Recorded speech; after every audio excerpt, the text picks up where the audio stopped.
Welcome to Reco12 Afro-Euro Timezone. So happy to see new people on here. My name is Karen A. from Jerusalem, and I'm grateful and recovering member of this and other fellowships. I'm very blessed to be the host of this podcast in the Afro-Euro Timezone.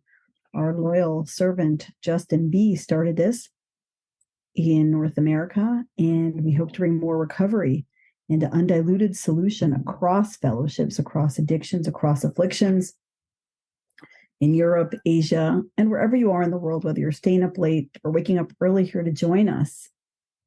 Today's speaker is Evarleigh S., also our Noodle Techie in the Noodle Fellowship, which I encourage you to join. You can PM me for that. I'll put my number in the chat soon. Evarleigh S. found her way into the virtual rooms of recovery April 2022.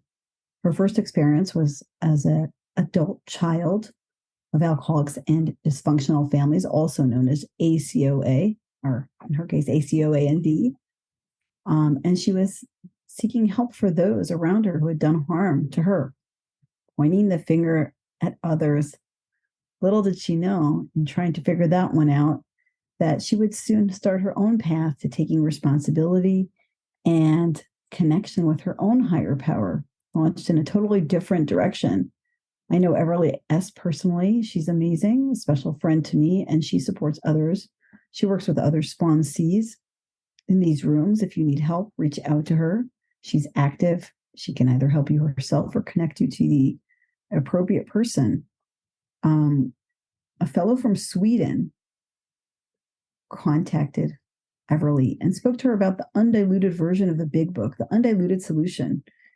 And she had a radical experience there and began a fellowship with a family in the Spiritual Gangsters, now the Noodle Group, and I'm sure other recovery paths that I don't know. I know just a very little about her.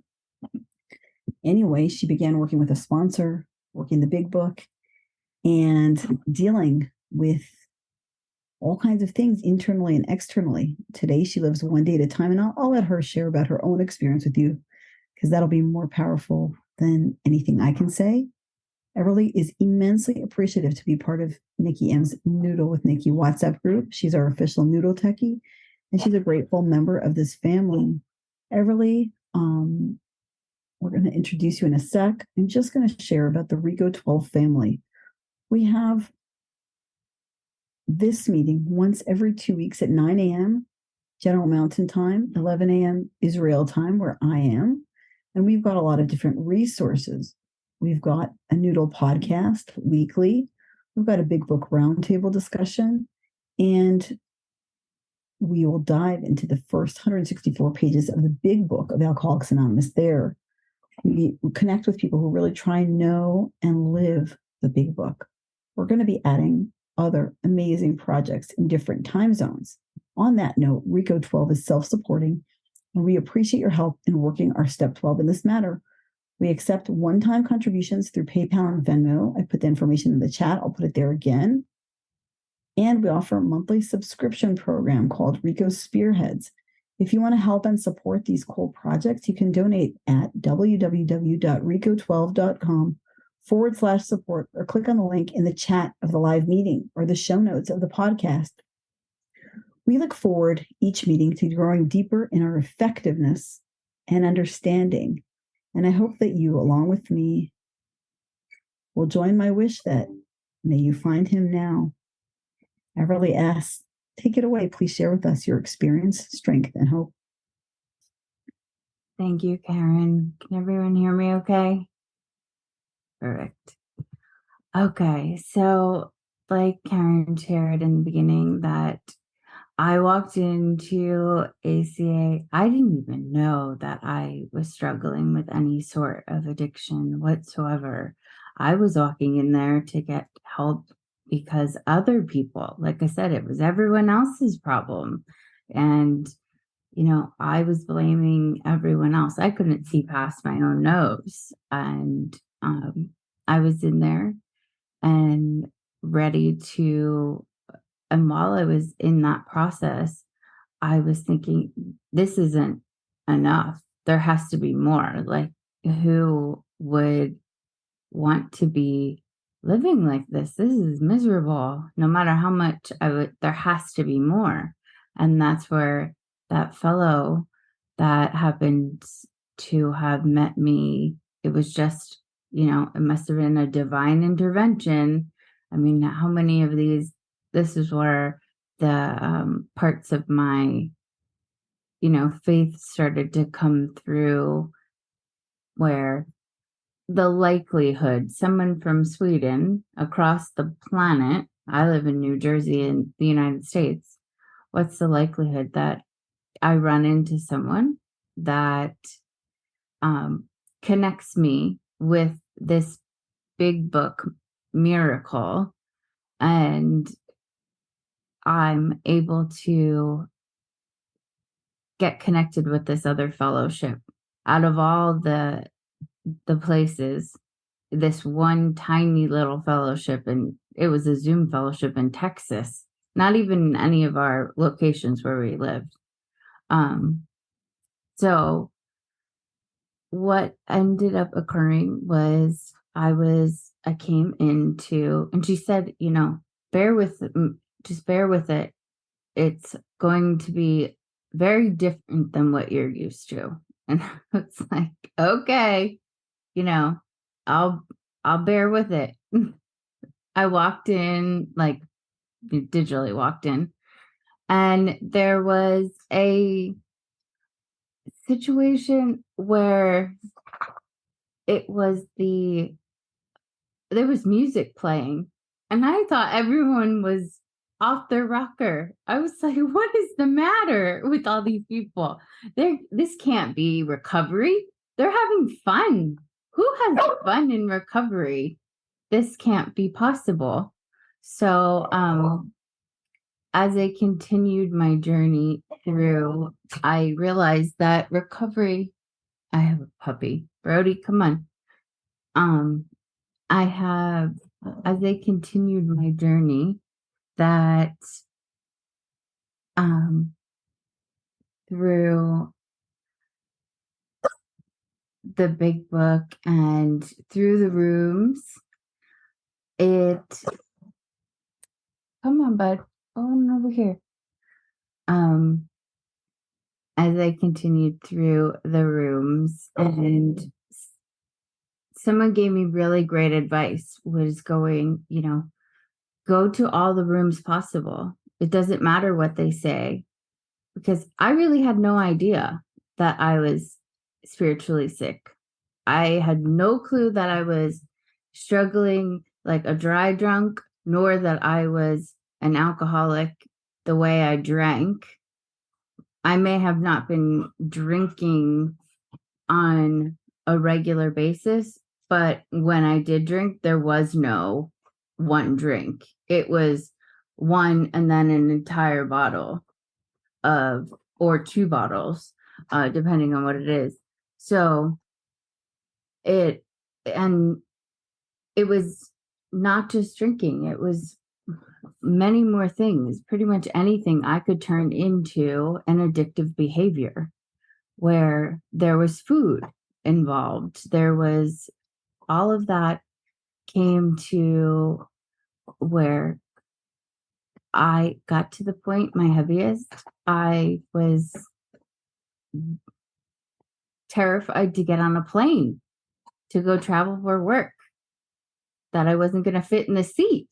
And so when I was in here, I was like, I was very skeptical, but this was at the point where I was at the lowest of the low, and I didn't think I was going to make it to my birthday. And the reason why, Karen, we picked this day was because my birthday is in a few days. And I didn't think I was going to make it to this birthday, if I'm going to be very honest. I was ready and to give up the ghost, like didn't want to fight anymore. And I just said, all right, this is the last shot. I'm going to put in a solid effort, but if it doesn't work, I'm done. And I met this amazing sponsor, and he's on the Reco podcast as well. His name's Ian. So if you want to check his stuff out, he's on there as well. And he was absolutely amazing, where we went through the steps, and my liar was so ingrained in me throughout this process. It was very interesting to find the reality out when I got planted on the ground. The things that were whirling around in my brain, my first meeting with, the workbook workshop meeting, I thought Cameron was calling me a liar. It was that bad in the meeting. I thought he was, I still laugh at that whenever he talks about the liar. And I'm like, he wasn't even calling me a liar. He was talking about the liar in the book. And so there talks about that. And I had this furious anger that I never in a million years, between the anger, which is another form of resentments, which the anger was like hot scalding lava coursing through my veins. At any given time, I was ready to explode at anyone and anything. And I was constantly holding that back. So I was able to connect with a higher power. Like, that was a miracle just in that. And remove all these fears, remove all these, remove all these internal agitations that I felt like I was in like an internal war inside of me, where the big book part, where on page 52, 53, it talks about logic, and I'm a very scientific type of person, and I walked into these rooms without a higher power, and I thought I was very logical, but this We Agnostics chapter really helped me in realizing that my reason was actually faith. It was having faith and reason. And this one part where it talks about, on page 53, that we arrived at this point where we squarely confronted the question of faith. We couldn't duck the issue. Some of us had already walked far over the bridge of reason towards the desired shore of faith. The outlines of the promise of a new land had brought luster to tired eyes and fresh courage to flag spirits. Friendly hands had stretched out in welcome. And that one line right there was so beautiful. It was true. I thought that in so many times that these people in this fellowship that I was in, the liar was so strong that it was, going to be, I was waiting for that other shoe to drop, where was, when was someone going to snap at me? When was someone not going to be nice? And that's not how tolerance and love and tolerance is our code. And in this, when we read the big, people really mean it. Like, and I was like, oh, this is beautiful. this is what I want. I need this. And it just made me want to embody this exact same thing. So I even Googled how to pray, because I hadn't prayed in I don't know how long. And I felt so awkward. I didn't know what I was doing. And I didn't really know where to get a higher power from. But it doesn't really matter where your higher power comes from. I've heard it in so many different ways. Some people reference time. Some people reference, start with what makes you happy.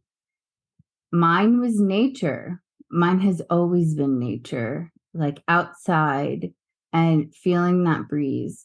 And then I happen to have been doing a lot of ancestry background research, and it all seemed to kind of divinely come together where I found out about my biological, I'm adopted, by the way.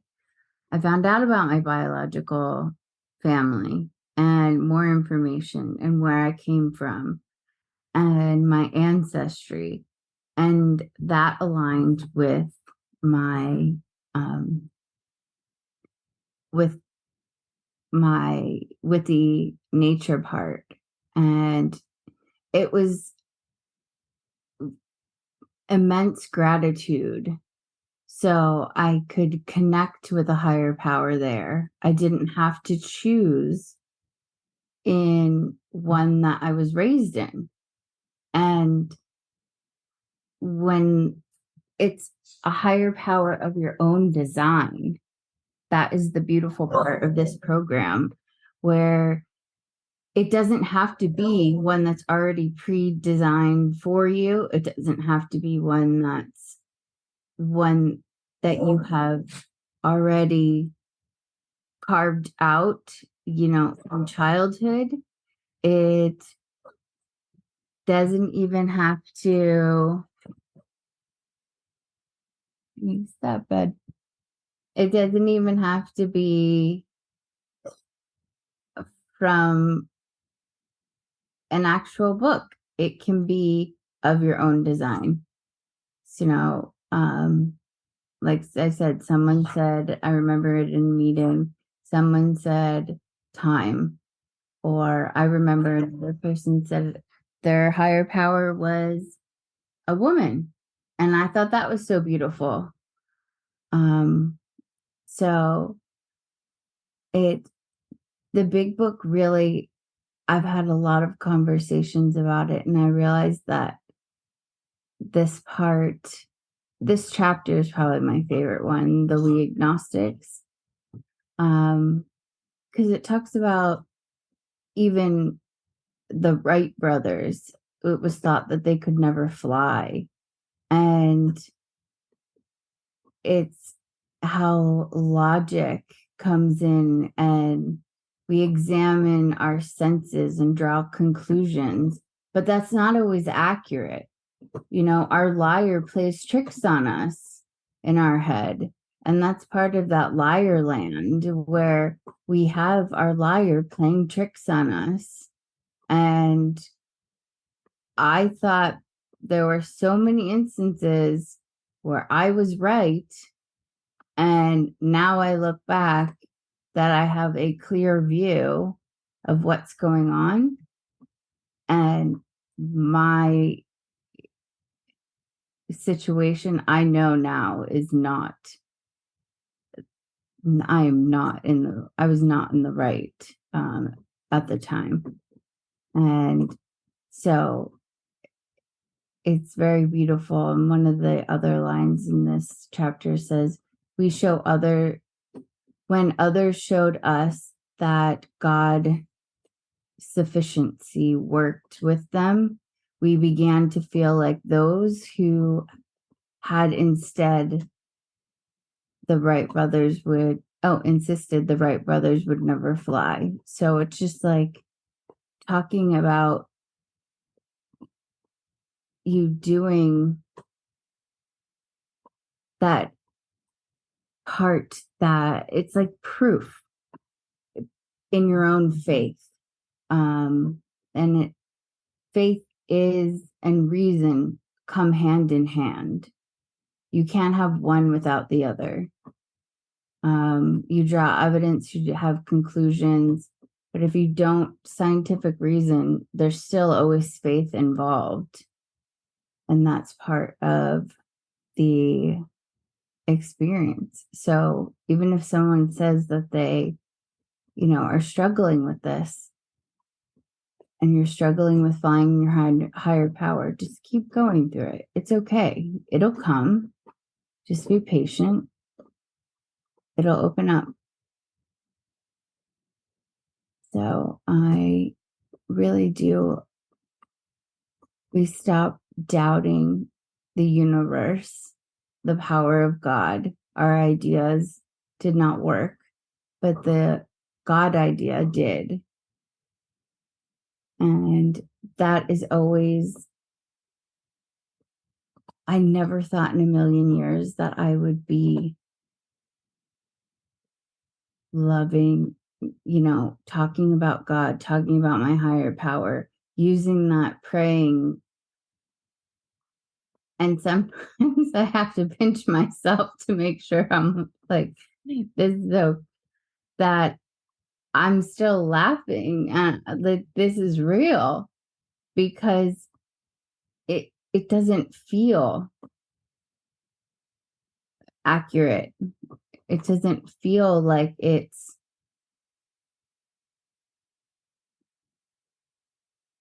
real life, to be this happy, to feel this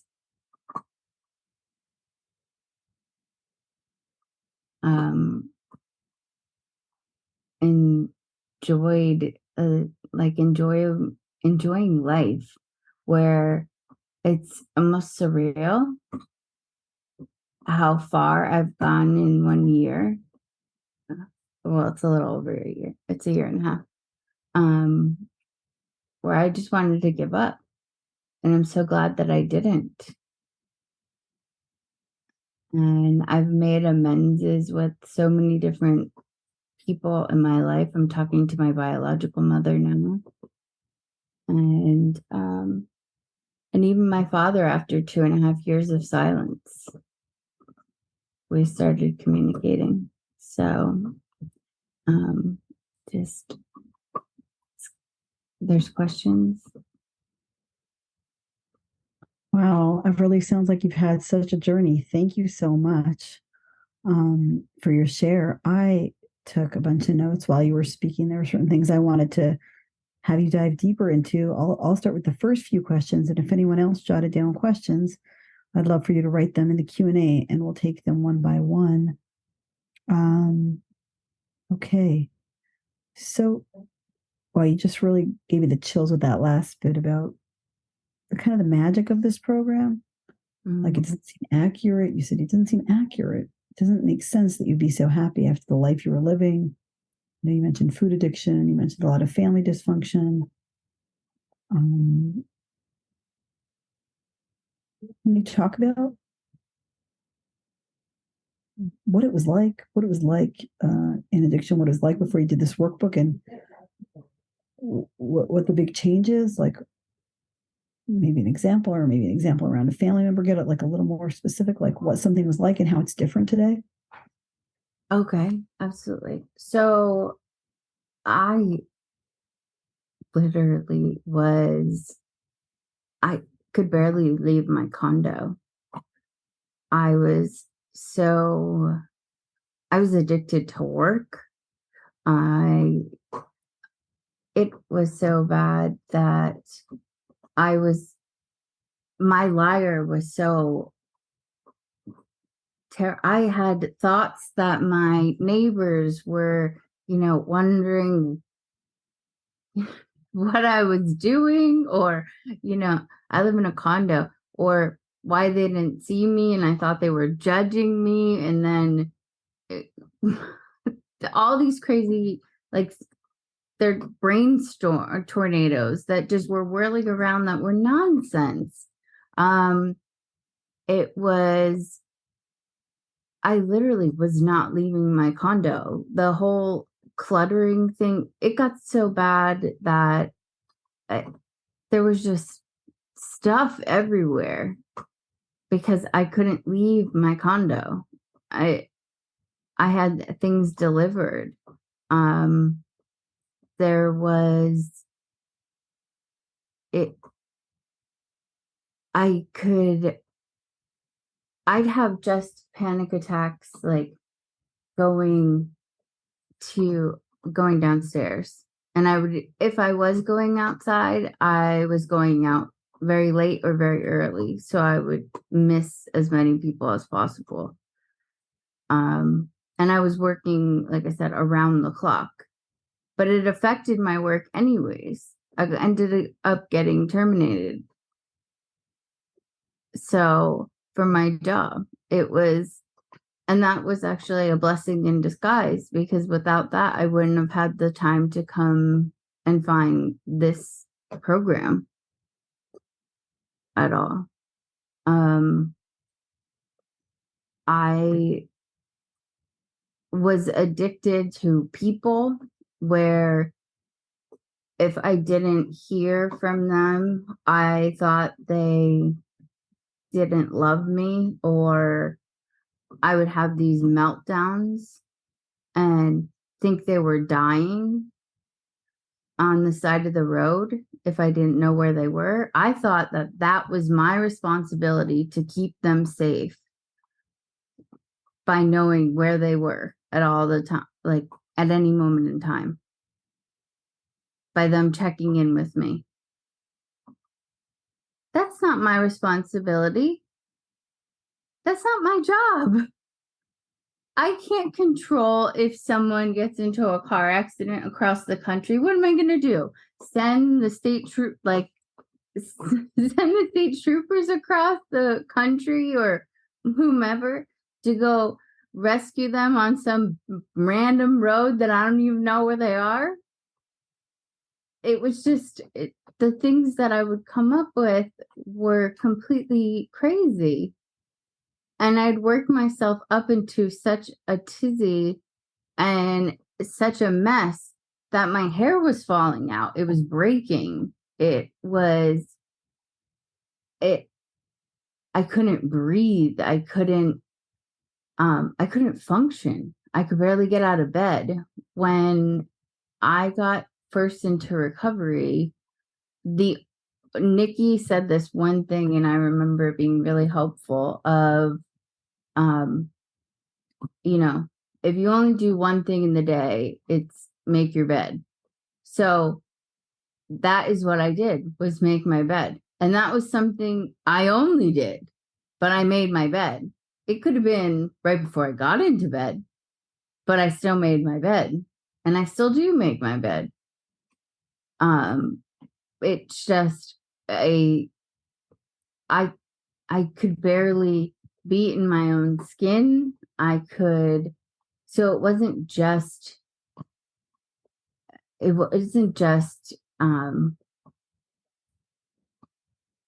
substances or like food, or it was people, it was things, like purchasing. I needed to have it. There's a difference between the need. Really, I'm gonna jump in because I hear a lot of big book wisdom shining through your recovery here. I hope you'll forgive me for interrupting you. That's okay. I just can't pass it up.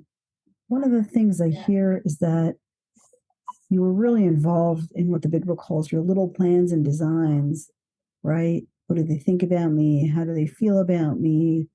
Like you said, issues going on the other side of the country, the state of affairs. And today you kind of realize, like the Serenity Prayer teaches us what we have the power to change and what we don't, and just giving it all over to your higher power. Hearing a lot of that in there. The other thing I'm seeing in you and hearing you, Evarleigh, you said that you were someone who didn't leave their house because of their weight, because of their workaholism, a host of complex, didn't want to get on the airplane. The big book also teaches us that when we straighten out spiritually, the mental and the physical follow. We straighten out mentally, straighten out physically. That means you got to start to look good. You know, Cameron F always says people start getting their teeth done. They go back to school, get a new wardrobe. I've lost about, I think, 65 pounds or so far. And if it wasn't for this program, I wouldn't have been able to spend a week with my grandfather when he was in This the is an hospital. OA? You're an OA? No, Just with God. it's just with God. I have never been in an OA meeting. This is a super important point. I want all the people here who are on the podcast to know the fellowship that both I and Evarleigh are a part of consists of connecting to God, God of your understanding, and serving others. See, she's not doing OA. She's not doing grace. She's not, if I heard correctly, not committing her food. She's not weighing and measuring. She's just living, asking God for the next right thought or action. And with that, she lost 65 pounds. How is that, a testimonial for recovery? When we straighten out spiritually, the physical and mental follow. She's got a scale to sign on that, right? To sign on the dotted line. Say more about that.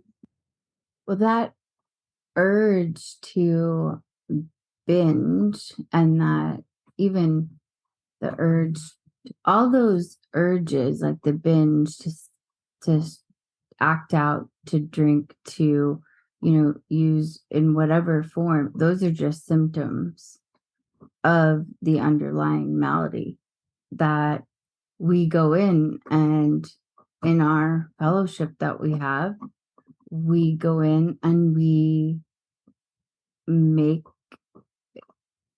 go through that fourth step. And that was really the cleaning out process of a lot of it, where I was holding, that was all the volcanic anger that I was holding on to. That's what I was trying to stuff down this whole time.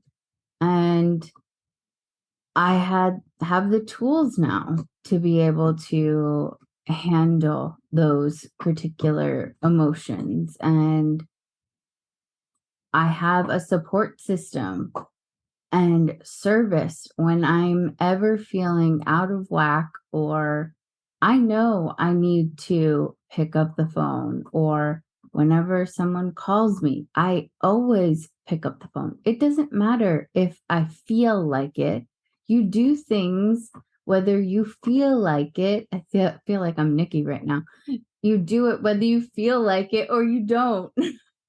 Well, right, because doing what you felt like got you in a pickle, right? Doing what we feel like our relatives are doing, what they feel like. The spiritually sick world out there does what they feel like. They yell what they feel, they say what they feel, they text what they feel, and there's a, and there's a great of hurt people behind and them. Pausing is extremely important. When I was not pausing, it was the first thing that was flying out of my mouth, and it was hurtful, and it wasn't getting me anywhere. I realized after the fact, after I went through this whole process, I had a reflective thought where it doesn't matter how big my finger is that I can poke and point and, say these terrible things. There's no way to prove the argument. So what am I sitting there and jabbing back at for? To make someone feel bad? Does that get me anywhere? No. Does it make me have a lot of paperwork to do? Yes. Do I really want to do that? No. So let's go pray on it and walk away. And that's how I'm much happier that way. I don't want to hurt my mom. I don't want to hurt anyone. And you don't want to hurt your serenity either. Like you said, it's a lot of paperwork. It's a lot of headache. Exactly. Is it worth your serenity, right? We make that cost benefit analysis. You're a working woman. I'm a working woman. We make that cost benefit analysis as me yelling at my mother, my father, my daughter, my coworker. Is it worth it? Nope. And see, Everleigh's younger than I am. I'm so proud of you because you're raising the bar. I'm close to Nikki's age. She's my big sister by drop. you're raising the bar because this is a progressive disease. We get worse, never better. I don't want you to hit your 40s having a whole slew of new traumas and dramas under your belt. Life will dish what life dishes, but if you can maintain your serenity and work with others, I'm just so happy for you. And I'd actually like you to speak about your work with others because you are a great example of a service junkie. How did you make that switch from being selfishness? Like you said, you thought Cameron was talking about you, 222 people on a meeting. And when he said liar, you're like, oh my gosh, he called me out on the carpet in front of all these people. Like you went from being all about you. Sure, Cameron is talking about you to working with others all day long. Can you tell me how you made that switch and about your work with others, what it involves, how it is for you, what that's like, what that's done for you in your own recovery? So, I think it really has to do with the examples that I spent time with within the fellowship. I stayed in the middle of the herd. That's a saying that we have. So, not sitting on the outskirts and just looking in with my, binoculars and peering in.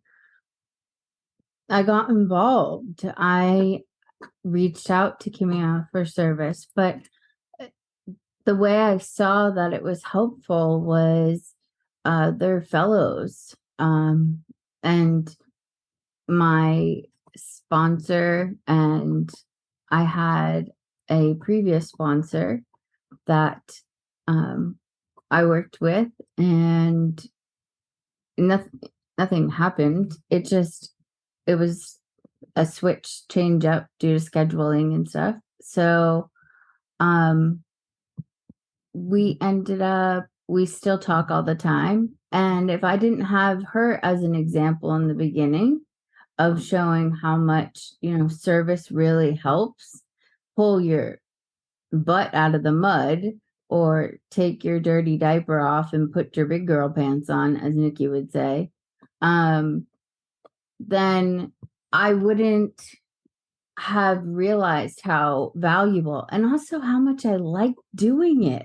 I forgot because I was so self-absorbed, self-centered, self-infatuated. I forgot that I actually liked doing service. I did it all the time growing up. I just got so absorbed in my own Liarland that I didn't remember any of this being enjoyable. And then working with others is packing things into the stream of life, like the big book says. Like we forget, things hit us, different dramas and traumas hit us, and we get that back. We get that hope back. We get that glimmer in our eye back. We like you said, life becomes meaningful again. And being able to have conversations with people again, where it's not, I have sponsees all over the globe. It's not that I have sponsees that are just in my time zone, because I think it's enjoyable to have sponsees. Like I learn more from them, where I've one in Australia, I've one in Greece that I just started with, one in the UK. So, and then I have one in the States right now over where I am. But like I said, it's helpful to have that variety when it comes to Zoom. You never know how much you can affect someone just because you can connect with them online now and have that ability. It's super helpful. And it's wonderful to have that, that type of fellowship that's so deep and wide, where I have a lot of fellows in different countries. I actually found a fellow that turns out is a cousin because I'm adopted. I found out Oh, we're actually related to each other. unbelievable. So it's a very small world. Everly, my battery is running low on my computer and I actually don't have a charger. So I want to tighten things up. I would like you, just because you're so active working with others all across the globe, to maybe put in a plug to those who are suffering, to those who just got through the 12 steps, to those who aren't there, why they should sponsor, what it could do for them, how it could enrich their own recovery life. So I think the biggest thing with sponsoring is people are scared. There's fear involved, especially at least around the fourth step. How they gonna explain it? How they gonna work around it? That was my biggest fear, at least. And I actually did the fourth step, just the fourth step, with someone. And if you're not sponsoring and you're not passing along this message, then it's your own sobriety is at risk of, relapsing. I can feel it if I don't speak to one of my sponsees or connect with someone after a little bit of time. It's incredibly important. You're putting like little reassurances in your sobriety bank of keeping yourself on task, because every time you go through that big book, every time you go through the workbook, you are relearning and continuing your education and seeing things. I continue to see things all the time. I have conversations with my own sponsor all the time, and we talk about how we can pass along the message in different ways. Yes, And awesome. One, really, you're saying that this is a daily reprieve, right? This keeps you out of trouble, out of, your, whether it's food addiction, anger, anger, rageaholicism. I relate to all of the above. Dysfunctionality, and you grow deeper in your effectiveness and understanding, being helpful to other fellows who are suffering, helpful to the human race. And that's what the big book says when we're living in 10, 11, and 12. Am I packing things into the stream of life? Am I being a good coworker? Am I being a good daughter? Am I being a good fellow? Am I helping others get better? Am I broadening my heart, my world? Am I all about me, my mood, my depression, my anxiety, or am I trying to help other people live a better life? And of course, the big book says, and our workbook says that, some 60% of people recovered, when all else fails, working with others was what saved the day. Those who worked with others stayed sober themselves. So I'll kind of second the motion there. And just because my battery's running low and I don't want us to get cut off abruptly, Everly, thank you so much for all that you shared about the magic, about getting healthy, about connecting to your family, about making peace with your own ancestry and your own life. And thank you for sharing about working with others. Can you take us out with your own personal prayer? absolutely. So this one is just it's a slight variation of the serenity prayer. Grant me the power of water to accept what I cannot change, the power of fire for the energy and courage to change the things I can, the power of wind for the ability to know the difference. Grant me the power of earth for the strength to know and walk my path. Thank you, ancestral guardians, for all you've given. Thank you for standing beside me, behind me, before me, in present and all the times to come. And Brody says, Really, Amen. amen. Thank you so much for your service Thank you for all that you do. And you all can find me or Everleigh in our Reco12 family. Have a beautiful day, everyone, and go be great. Thank you for joining us, everyone.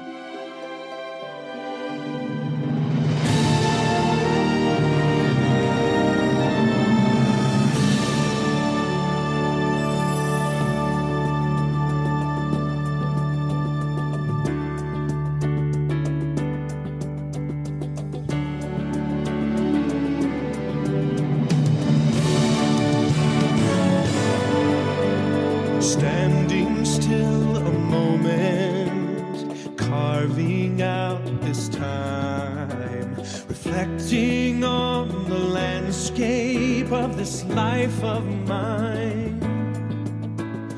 Peaks too high to conquer, streams too wide to cross, troughs too deep to walk through without incurring loss.